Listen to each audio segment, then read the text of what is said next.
Tere hommikust kõikidele kallid kaasteelised. Täna meie räägime hoopis kriisist. Me näeme siin, et on saabunud kaunis talv, mis on tegelikult looduse enese jaoks ka kriisisituatsioon. Ja tänane esimene kriis, millest me räägime, on Pilatuse sündroom.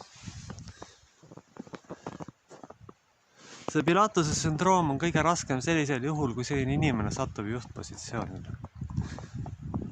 Ehk ühesõnaga lühidalt öeldes ta peab midagi otsustama. Sest selle sündroomi eripära on see, et ka kõige väiksem asja otsustamine on sellisele inimesele patoloogiliselt ja kohutavalt raske. Näiteks kui mees või naine peab poodi minema leiva ja söögi järgi. Ta ei suuda otsust vastu võtta. Ta lihtsalt mõtleb, aga ta ei julge minna. Ja alles siis, kui keegi teine kõrvalt ütleb, et kuule, mine tee nüüd see asi ära, alles siis ta läheb. Kui nüüd selline isik satub täiesti juhtpositsioonile, siis saama hakkab. Ja siis saagi tegelikult mitte midagi muud, kui mitte midagi lõpuks ei toimu lihtsalt, sest see inimene ei julge ühtegi otsust ise vastu võtta. Tal puudub täielikult oma peaga mõtlemine. Kui Pilatuse juurde toodi Jeesus, siis Pilatuse paturegister oli tegelikult päris pikk juba võimude ees. Ja teine asi, tal oli ju turvaline asi juutide kaela lükata. Aga sellise inimese arvates on kogu aeg niimoodi, et turvaline on asjad kõik teiste kaela lükata. Kui on vaja kellegi seista või mingi otsus vastu võtta, siis see inimene seda ei julge, ei suuda ja ei taha teha. Ta lihtsalt lükkab selle teise kelle kaela, peseb käeb puhtaks ja astub kõrvale. Aga miks see siis nii on? Sellisel inimesel on tavaliselt olnud pikaaegne krooniline depressioon või on lapsepõlvest tema otsuseid kogu aeg halvustatud. Oi näed, milline sa oled, oi näed, sa ei oska seda, teist ja kolmandat. Sa oled selline inimene, kes ei ole mitte millekski võimeline. Kui lapse enesehinnangut pidevalt maha tampida ja teda kogu aeg halvustada, kritiseerida, lükata talle liigset koormat selga, no siis on see ideaalne kasvupinnas Pilatuse sündroomile. Siin on inimesel patoloogiline hirm otsuste vastu võtmises. See on nii patoloogiline, et see muutub lõpuks absurdiks kätte. Isegi kui kuritegelik agenda nõuab mingit absurdsest otsust, näiteks kellegi talendi põhja laskmist. Ei, ta ei ole tavaliselt paha inimene üldjuhul. Aga ta lihtsalt ei suuda otsustada, sest ta kardab paaniliselt võtta vastutust kõiges. Paaniliselt lausa. Ta ei mõtle muule, kui saaks kuidagi vastutuse kõrvale lükata, sest ta on jõuetu, väsinud ja kurnatud oma teistest spektri häiretest. See ei pruugi olla ainult depressioon, see võib olla ka mingi muu häire. Ta on sellest niivõrd kurnatud, et ta ei suuda mitte kuidagigi midagi valida. Kujutame nüüd korra ette, et meil tuleb elada koos sellise inimesega. Ütleme, et see on päris raske ausalt öeldes. Seepärast, et iga väikse asja peale see inimene reageerib sellega, et ta ei julge valikuid teha. See on päris karm variant. Ja nagu iga sündroomi puhul on ka siin kahte tüüpi häiresagedust, häire esinemist. Üks on agressiivne vorm ja teine on passiivne vorm. Passiivne vorm on lihtsalt selline, et ütleme, ta on natuke ebamugav ja ehk te kannatate kuidagi selle asja välja. Teete ise otsuse ära. Hull on lugu siis, kui selline mees. Ja veel hullem lugu siis, kui see mees on juhtpositsioonil. Siis see asutus kindlasti läheb põhja ja siis sellest asjast ei saagi väga mingiski perspektiivis mitte mingisugustki asja. Sest see on ikka päris jube variant. Otsustusvõimetu juht on alati õnnetuseks asutusele. Siin ei olegi tähtis eluvaldkond ega selle juhi vanus või hariduslik tase. Probleem on selles, et ta ei suuda valikuid teha. Ta ei julge mitte midagi hinnata, ta kardab kõike paaniliselt, ma rõhutan veel kord. Näiteks kui lasta aastakümneid halvustada, siis ongi. Tal on vaja näiteks, kõige lihtsamat tegevust teha, ta ei suuda seda. Oma otsustusvõimetusega öeldakse, et kuulge, mis seal inimesel viga on, et ta on nii mannetu ja jõuetu. Või et miks ta nii agressiivne on alati, kui ta mingeid otsuseid peab vastu. Aga tema otsuseid on kogu aeg halvustatud, selles on kogu see häda. Neid on pidevalt halvustatud ja kritiseeritud ja öeldud, et ei kõlba mitte kuskile. Nii. Kui me nüüd siit veel edasi läheme, siis vanemas eas see vaene õnnetu inimene, kuna ta aju tegelikult on töötanud alla oma võimet, siis on vägagi võimalik, et teda ohustab isegi Alzheimer, või päris tõtt hakata rääkima. See on ohtlik talle ainult iseendale, aga mitte kellelegi teisele. Aga see on lihtsalt traagika. Sest näiteks, kui talendikal isikule on lapsest saadik halvustust tehtud, siis ühel hetkel taju töötab äärmise intensiivsusega. Järgmisel hetkel, kui ta peab mingi valiku tegema, see ajukene lihtsalt ei tööta. Ajulainete sagedus kõigub lõpuks niivõrd, et taju lülitub ühel hetkel täielikult välja, ehk jääb mingisugusesse dementsusesse, kus ta ei suuda enam üldse nagu mitte mingeid asju ja mitte mingisuguseid valikuid teha. Jääb üldisesse dementsusesse. Ja sellisel juhul on tegemist äärmiselt suure traagikaga. See vaene, õnnetu inimene ongi otsustusvõimetu, ta kaotab oma tutvusringkonna, ta kaotab oma sõpruskonna, halvimal juhul ka kaotab oma positsiooni. See on nüüd tänastest sündroomidest, ütleme niimoodi, kõige leebem variant. Järgmine sündroom, mida nüüd lühidalt oleks vaja lahti rääkida, on tsükkelsuhte sündroom. Ütlen kohe alguses ära, et selle sündroomi puhul ei ole sool tegelikult. Ega vanusel ega hariduslikul tasemel, kohe kindlasti mitte mingisugust tähtsust. Milles siis probleem seisab? Esiteks me peame siin arvestama sellega, et siin on taga alati rolli nihe. Tähendab, kui mees püüab olla naine või naine püüab olla mees, siis seda ükski normaalse ja terve psüühikaga isik väga pikalt välja ei kannata. Siis ta tõenäoliselt võtab enda kõrvale pikemaks ajaks mingisuguse teise sündroomiga isik. Kui teil pole just huvi teha psühhiaatri doktori tööd, siis ma sellist inimest endale ei soovitaks võtta. Sellepärast, et sellise inimesega kooselu on üks paras õudusunenägu, kui päris tõtt öelda. Sellepärast, et kui ta on naisterahvas, siis ta ei usalda meest. Siis ta kritiseerib ja siis ta lõpuks tekibki mehele mingisuguse Pilatuse sündroomi sarnase probleemi ja olukorra, kus see vaene mees ei suudagi lõpuks muud teha, kui kas ta peab kõrvale astuma või konflikti astuma, aga normaalselt kooselu sealt kindlasti enam välja ei saagi tulla. Siin on tavaliselt ka sellise mudeliga, et põlvkonnast põlvkonda siis ühe või teise soo esindajad käitunud rolli nihke. Põlvkonnast põlvkonda on püütud olla siis naise puhul mees ja mehe puhul on siis lihtsalt Pilatuse sündroomi sarnane krooniline otsustusvõimetus, kus mitte midagi teha ja mitte millegi ei usuta. Ja neid, kes otsustavad, halvustatakse ja kritiseeritakse, kuni nendel inimestel kaob igasugune isu suhelda. Rolli nihke puhul muidugi on üks väga tähtis faktor, millest ei saa kunagi üle ega ümber, on tegelikult konkreetse inimese füüsiline atraktiivsus. Tsükkelsuhtesündroomi puhul on ka see strateegiline faktor, sellepärast, et kui on füüsiliselt atraktiivne isik ja tal on see konkreetne sündroom, siis ta tõmbab enda ligi partnereid, aga ta ei suuda nendega teha koostööd. Sellepärast, et naisterahva puhul on siin tegemist meese rolli võtva isikuga, kellel puudub sageli kompromissivõime ja kellel on ainult üks arvamus. Tema arvamus on õige, ülejäänud kõik on valed. See on päris jube ja õudne olukord. Sellistest suhetest tulevad tavaliselt samasuguste sündroomidega krooniliste patoloogiatega isikud. Väga krooniliste patoloogiatega isikud. Ja siis ma tooksin siia nüüd juurde automaatselt ka kolmanda sündroomi. ja seda ma nimetaks Sauli sündroomiks ehk patoloogiliseks kuritahtlikkuseks enda abiliste vastu. Patoloogiliseks kadeduseks enda abiliste vastu. Aga nüüd kujutame ette, paneme need kõik 3 sündroomi ühte inimesse. Ja ütleme, et ta on mees ja ütleme, et ta on juhtpositsioonil. Nii, rollinihe.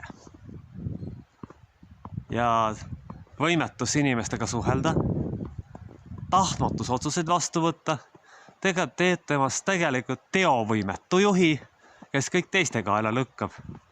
Ja kui need inimestel saab mõõt täis või nad üritavad mingit abi või toetust sellelt isikult saada, siis ta vihastab. Sest tema enesevastane viha on juba niivõrd kohutav, et see väljendab ka teisel isikul, kui see üritab tema mannetut tiksumist kuidagi, kas või näiliselt segada, siis ta ründab seda, siis sellest isikust võib saada pealekaebaja. Ja inimene, kes teistele kogu aeg kuritahtlikult käkki keerab, kes seda abistavad. Kui nüüd selline isik peaks tõsi õnnetuseks sattuma kuskile juhtpositsioonile, no siis on selle asutusega varsti kõik. Siis võiks sama hästi selle asutuse lukku keerata, öelda, et siia varsti enam mitte kedagi ei tule. Ja kui selline isik satub kuskile koguduse ette otsa, no siis on enam-vähem kindel, et see kirik on varsti tühi ka. Et seal ei olegi nagu mitte midagi teha. Kõik need 3 sündroomi tegelikult on kohutavalt häirivad kogu ühiskondliku spektri jaoks. Võtame siis nüüd esimese sündroomi, on ju. Et võtame nüüd selle variandi, et on Pilatuse sündroom ja on Sauli sündroom korraga, aga puudub rollinihke sündroom vahepeal. Sellisel juhul siis ikka ei otsusta. Aga ta on pahatahtlik nende suhtes, kes otsuseid vastu võtavad. Ükskõik millised need on. Isegi siis, kui ilmne nagu süsteem hakkab kokku kukkuma. Ei, kui teine samasugune tiksuja talle veel appi tuleb, siis nad hävitavad selle süsteemi. See ongi see patoloogia. Ja kõikide nende sündroomide juured on pärit nende inimeste varasest lapsepõlvest. Nende otsuseid on kritiseeritud, neid on halvustatud, nendel on pandud ülearused koormad peale ja nende esiisade hulgas on hunnik rollinihkega tüüpe, kes seda normaalsuseks peavad. Selles on see probleem. Siin ongi nüüd küsimus selles, et mis need sündroomid ajuga teevad. Et ühe sündroomi ehk aju kannatab kuidagi veel välja, aga kui nüüd tuleb 3 sündroomi selga, siis see ajutöö võib lõpuks olla nii häiritud, et see inimene võib lõpetada sõna otseses mõttes hulumajas lõpuks. Sellepärast, et aju ei kannata sellist kõikumist, sellist ebastabiilsust, sellist, kuidas nüüd teile öelda, siis sellist Ameerika mäge ajutöös, et ühel hetkel ründan agressiivselt oma tegelikult tervete instinktide vastu neid, kes julgevad vastutada, kes on teo- ja otsustusvõimelised ja teisel hetkel lihtsalt passin passiivselt pealt ja tegelikult aidates sellega võib halvimal juhul kaasas mingi kuritegeliku agenda teostumise. See on päris tegelikult jube olukord. No kui me võtame nüüd, et keegi käitub nagu kuningas Saul, et ta on kuritahtlik ja ebaproportsionaalselt destruktiivne kõige selle vastu, mis midagi edasi viib ja mis tema tiksumist segab. Kui nüüd need 3 sündroomi, Pilatuse sündroom, rollinihke sündroom ja veel kokku panna see viimane, siis sellest saab õudusunene. Kui nüüd daam, kellel on rollinihke sündroom koos tsüklasuhte sündroomiga, satub juhtpositsioonile, no siis ta sõidab oma alluvatest julmalt üle lihtsalt, siis ta ei alasta mitte kellegile. Ja selline inimene tagab lõpuks selle, et ta kõik ebasobilikud inimesed enda ümbert ära peletab ja mitte sobilikud isikud, kes pimesi tema käske täidavad, enda juurde võtab. Ja samamoodi sellised naisterahvad tavaliselt tõmbab enda ligi mannetumaid, nii geneetiliselt kui füüsiliselt mehi, sellepärast, et nad ei suuda taluda seda, kui mees on mees. Nii et nende ajus on veel ka sisemine konflikt, siis on seal instinkti konflikt ja siis on seal veel kõik need traumad, mis ta on tekitanud teistel. Siis Veel on üks väga huvitav sündroom, millest ka tulevikus tahaks rääkida, on kujutletava leina sündroom, et inimene leinab seda, mida ei ole olemas, aga tema psüühika on niivõrd nihkes, et ta isegi ei saa aru, mis on reaalsus ja mis mitte. Isegi ei saa aru, mis on reaalsus ja mis on mitte ja ta lihtsalt kritiseerib oma lähedasi. Tema selline isik on lõpuks teovõimetu inimene, kes lõpuks mitte millegiga enam hakkama ei saa. Kui me nüüd lähme tagasi näiteks sellise variandi juurde, et kooselus on Pilatuse sündroomiga mees ja tsükkelsuhte sündroomiga naine.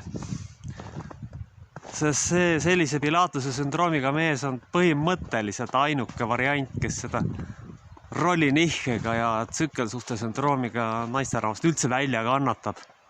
Sellepärast, et sellisel mehel on ju mugav, kui keegi tema eest otsuseid teeb. See on äärmiselt mugav. See, et tema ajutöö kannatab või et ta väärikus lõpuks ära kaob, ei, seda sellist isikut ei huvita. Temal on tähtis, et ta ei pea otsustama. Ja sellisele naisele on väga tähtis see, et ta saab mees olla, mitte naine olla. Sest üldiselt tsükkelsuhte sündroomi põhjus on sügav rollinihe ja seal ei olegi mitte midagi parata. Et see Pilatuse sündroomis mees ohustab tegelikult Alzheimer, aga rollinihkega naist ohustab üksindus, kasvav seksuaalne rahuldamatus ja lõpuks metsik hullumene agressiivsus, mis võib lõppeda kuritegeliku teega. Juhul, kui keegi tema arvates teeb tema tahtmist vastu. Sellised sündroomid võivad kõik minna agressiivseks. Ja kui kolmiksündroomiga inimene muutub agressiivseks, siis ta muutub ühiskonnale ohtlikuks ja temaga koostöö muutub võimatuks ja mõttetuks, sest ta toodab ainult teistele isikutele lõpuks psühhotraumasid ja sõimab neid. Juhina on selline isik katastroof, täielik, totaalne katastroof, kes mitte millegiga hakkama ei saa ja kes kõik organisatsioonid lõpuks põhja laseb. Nii et Pilates, rollinihe ja kui me lisaksime sinna veel ka kujutletava leina sündroomi, mis kõike leinab ja lükkaksime ka Sauli sündroomi otsa, siis selline inimene on sisuliselt vaikne patoloogiline poolpsühhopaatne isiksus lausa. Sellistest tüüpidest on üldse targem eemale hoida. Sest nende käitumine on ettearvamatu, tänamatu ja ka kuritegelik. Kõikide nende sündroomide puhul ongi põhiline häda selles, et nendega pole tegelikult piisavalt tegeletud, kuigi neid on meie ühiskonnas äärmiselt palju. Ma ei oska teile seda protsenti öelda, aga ilmselgelt nii palju, et see häirib ühiskonna toimimist ja ühiskonna toimemehhanismide pidurdamist soodustavad sündroomiga isikud on pääsenud päris paljudes kohtades juhtpositsioonidele. Nüüd on küsimus selles, et tuleks need asjad ära kaardistada ja läbi uurida. Aga näiteks Pilatuse sündroomiga isik on tegelikult kui sellisel juhul traagiline üksik inimene, kes lõpuks oma positsioonid kaotab. Siis tsükkelsuhte sündroomiga ees kannatav naisterahvas on tegelikult tüüpiline üksikema mudel, kui sinna lisada veel ka rollinihkes aspekti juurde, spektri häiresse, mis on osadel seltskondade poolt normaalsuseks kuulutatud, siis me saame ka päris ebameeldiva kombinatsiooni isiksusest. Võin isiklikust kogemusest öelda, et parem on, kui te sellise naisterahvaga ikka ei tegeleks ausalt öeldes. Sellepärast, et see traumade hulk, mis ta lõpuks teile suudab tekitada oma agressiivsusega, kui see on agressiivne vorm, on selline, et parem ja tervislikum on sellistest eemale hoida lihtsalt. Sellele mitte mingisugust mõtet. Traagika on selles, et nii Pilatuse sündroomiga kui selle tsükkelsuhte sündroomiga isikuid toodetakse juurde sellistest kooseludest. See on traagiline ja see on väga kahetsusväärne, see pärsib väga ühiskonna tööd. Ja kui nüüd lisame sinna selle Sauli sündroomi ehk patoloogilise pahatahtlikkuse oma heategijate suhtes, sõna otseses mõttes inimeste suhtes, kes tegelikult aitavad seda isikut, siis me saame ikka päris kohutava kombinatsiooni kokku. Selline ühiskond ei ole kindlasti jätkusuutlik lõppkokkuvõttes, kus neid sündroome nii palju on. Ja kõik need on saanud alguse tegelikult lapsepõlvetraumades, kus lapsi on halvustatud, kus nende heateod on näiteks ka veel lisaks otsuste kritiseerimisele tagasi lükatud, kus neid ainult nõutakse ja kus neid ei tunnustata, siis ongi see reaalne oht, et tekib kolmiksündroom, Pilatuse, rollinihke sündroom ja Sauli sündroom. Et siin ongi nüüd küsimus selles, et nende inimeste elu saab väga korralikult rikutud. Ma ei tahaks nende nahas olla, sest ma olen näinud sellist kolmiksündroomiga isikut, nagu ma nüüd eelpool kirjeldasin. Ja tema meditsiiniline spektrid võib areneda jumal teab milleks välja ja ta on pool hullumeelne ja pool ohtlik tegelane, kelle käitumine on täiesti ettearvamatu. Ja lõpuks te väsite sellest nii ära, et ei tahagi seda isikut näha enam. Kui siuke vend veel pastor on, no siis on päris katastroof. Siis võib selle koguduse kohe laudadega kinni lüüa. Sellepärast on täiesti kindel, et ta lõpuks kõikidega tülli pöörab oma ebastabiilsuse tõttu. Ja selline naisterahvas tõenäoliselt jääb üksikuks, kui nende kolme sündroomiga on. Siin ei ole mitte midagi parata. Ja sealt areneb välja agressiivsus ja ka ikkagi ajutöö saab lõpuks häiritud. Ja nii või teisiti areneb nendest välja tõenäoliselt mingi Alzheimeri vorm. Siin tulekski nüüd uurida seda, et kõigepealt tuleks need kolm sündroomi ära kaardistada ja hakata uurima seoseid siis selliste ajuhaiguste ja nende kolme sündroomi ja depressiooni vahel. Sellepärast, et kui inimese psüühika ja füüsis on pidevas pinges, siis on selge, et ka ajutöö saab kahjustatud. Kui krooniline depressioon on otsustusvõime ära söönud ja kui sinna veel lisada veel rollinihe või mingisugune muu probleem, siis on päev selge, et selle isiku elu on tegelikult maine põrgu. Ja siin ongi nüüd välja selgitada, mis nende ajudes füüsiliselt toimub, et mis on need tegelikult tagajärjed. Tuleb lõpetada ära pea liiva alla peitmine ja öelda, et meie ühiskonnas on korras. No ei ole. Praegune ühiskond on tegelikult väga katki puruks ja vaelemas sügavas kriisis. Pilatuse sündroomiga mehi on peaaegu võiks öelda kõik kohad täis. Ei võta vastutust ja ongi kõik, misest et enda aju ja füüsis ja kõik kannatavad. Ja samamoodi õnnetuid rollinihkega daame, kellel on tsükkelsuhte sündroom, pole ka just väga vähe. Need on need probleemid, mis lõpuks ühiskonna ära evitavad ja nendega tuleks konkreetsemalt tegelema hakata ja neid rohkem lahti mõtestama hakata. Et siin võiks öelda veel ka tegelikult seda, et tänase väikese loengutsükli lõpupoole ma võiks öelda, et kui näiteks perekonnas on näiteks ühel isikul on Pilatuse sündroom, teisel on rollinihe pluss tsükkelsuhte sündroom.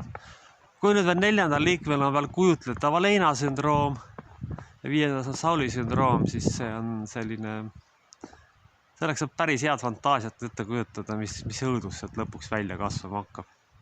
Sellepärast, et inimesed lõpuks hävitavad üksteist psüühiliselt ja halvemal juhul lõpetab kuskil hullumajas sõna otseses mõttes. Just sellepärast on vaja välja selgitada, mis siis on need lahendused lõpuks. Lahti selgitada nende lapsepõlvetraumad ja lõpuks hakata tegelema ükskord päris hingehoiuga. Mitte saata sinna neid, kes ise on katki ja kannatavad mingite sündroomide käes. Sellega teete karuteene nii sellele inimesele kui ka abistatavale. Et lihtsalt valida omale isikuid truuduse järgi, mitte talendi järgi on lausidiootsus kõikide jaoks. See näitab isikute mugavust ja mannetust ja võimetust üldse midagi otsust.